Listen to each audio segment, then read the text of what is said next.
الحمدللہ وحدہ والصلاة والسلام علی من لا نبی بعد اما بعد فاعوذ باللہ من الشیطان الرجیم بسم اللہ الرحمن الرحیم اذا الشمس کورت واذا النجوم انکدرت واذا الجبال سیرت واذا العشار عطلت وَإِذَا الْوُحُوشُ حُشِرَتْ وَإِذَا الْبِحَارُ سُجِّرَتْ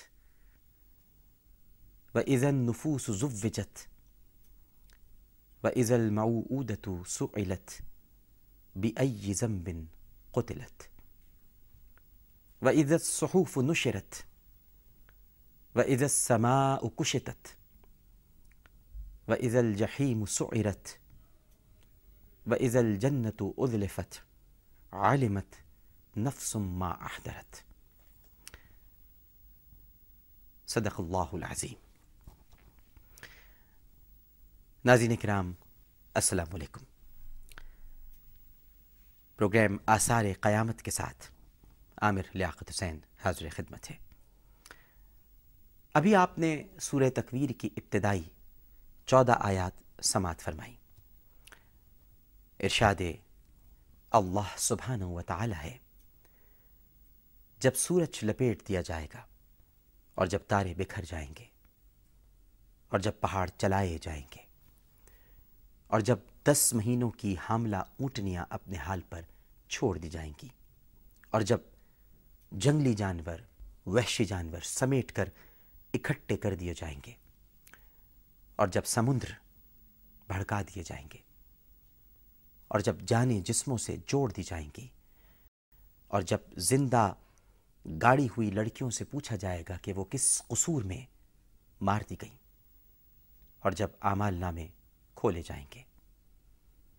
اور جب آسمان کا پردہ ہٹا دیا جائے گا اور جب جہنم دہکائی جائے گی اور جب جنت قریب لے آئی جائے گی تو اس وقت ہر شخص کو معلوم ہو جائے گا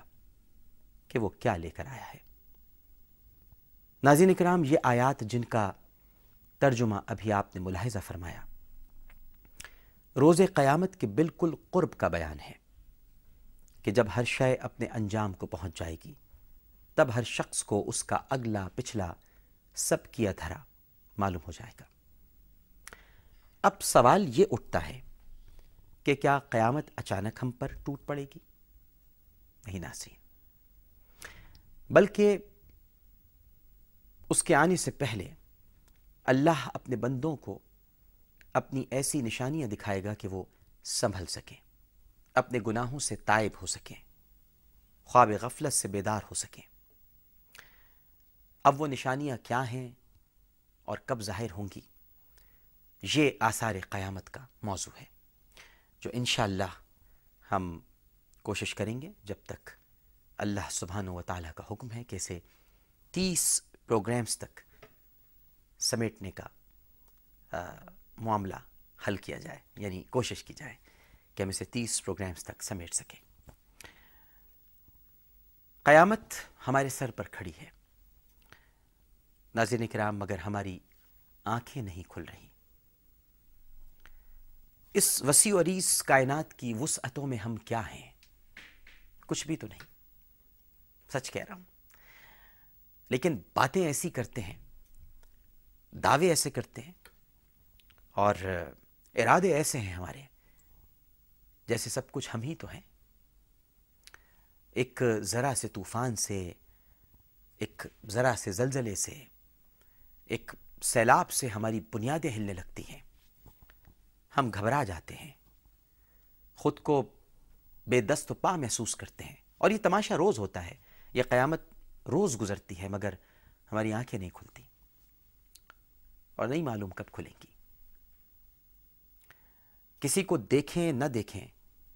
اگر ہم اپنے وجود کو دیکھ لیں تو شاید آنکھیں کھل جائیں۔ ہمارے خالق و مالک نے ہمارے وجود کی تاریخ کو سورہ عبسہ کی چند آیات میں سمیٹ کر رکھ دیا ہے۔ آیات 18 سے 22 تک اللہ سبحانہ و تعالیٰ کا ارشاد ہوتا ہے، پانی کی بوند سے اسے پیدا کیا، پھر اسے طرح طرح کے اندازے میں رکھا، پھر اس کے لیے راستہ آسان کیا، پھر اسے موت دی، پھر قبر میں رکھوایا،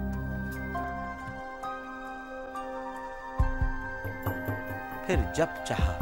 اسے باہر نکالا۔ سبحان اللہ۔ ہمارا رب دراصل ہمیں بتا رہا ہے کہ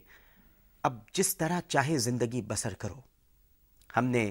صراط مستقیم دکھا دی، اس پر چلو یا منمانی کرو جو کہ تم کرتے ہو، قیامت تک کے لیے تم کو چھوٹ ہے، پھر جب پکڑیں گے تو تم کو کوئی چھڑا نہ سکے گا۔ زندگی جب پوری ہوگی، انجام سامنے ہوگا، تو بہت سی باتیں سمجھ میں آ جائیں گی، بہتوں کو آ جاتی ہیں، اور وہ دن دور نہیں جب دودھ کا دودھ اور پانی کا پانی الگ کر دیا جائے گا۔ ہمارے مالک نے نظام کائنات کا بھید کھول دیا اور ہمیں یہ بتا دیا کہ جس نے تم کو بنایا ہے اسی کی طرف تم کو لوٹ کر جانا ہے، پھر ایک وقت مقرر پر اٹھنا ہے اور اپنے کیے کا بدلہ پانا ہے۔ یہ بات بہت عجیب تھی ناظرین، جس نے سنی حیران رہ گیا۔ کیا واقعی ایسا ہوگا؟ کیا جب ہم مر جائیں گے، ریزہ ریزہ ہو جائیں گے، غبار راہ بن کر اڑ جائیں گے، کیا پھر زندہ کیے جائیں گے؟ بہت سو نے تعجب کیا، بہت سو نے شک کیا، اور بہت سو نے تو انکار ہی کر دیا۔ آج بھی بہت سارے منکر موجود ہیں، مختلف چینلز پر آتے ہیں، انکار کرتے ہیں، قیامت کا انکار کرتے ہیں، احادیث کا انکار کرتے ہیں بہت سے انکار کرنے والے، اور یہ کہہ دیا کہ یہ باتیں ہماری عقل میں نہیں آتی۔ لیکن جب اس انسان کامل نے، جس نے حیات ظاہری کے 63 برس اس دنیا فانی میں گزارے، اس ہستی نے جو تقریباً 570 عیسوی سے 632 عیسوی تک ہمارے درمیان رہی، جب اس عظیم ہستی نے قیامت کی خبر دی تو سب حیران رہ گئے، اور اس نے خبر ہی نہیں دی، یہ بھی بتا دیا کہ قیامت آتے آتے دنیا کے احوال کس طرح بدلتے رہیں گے، کیسے کیسے انقلابات اور حادثات رونما ہوتے رہیں گے۔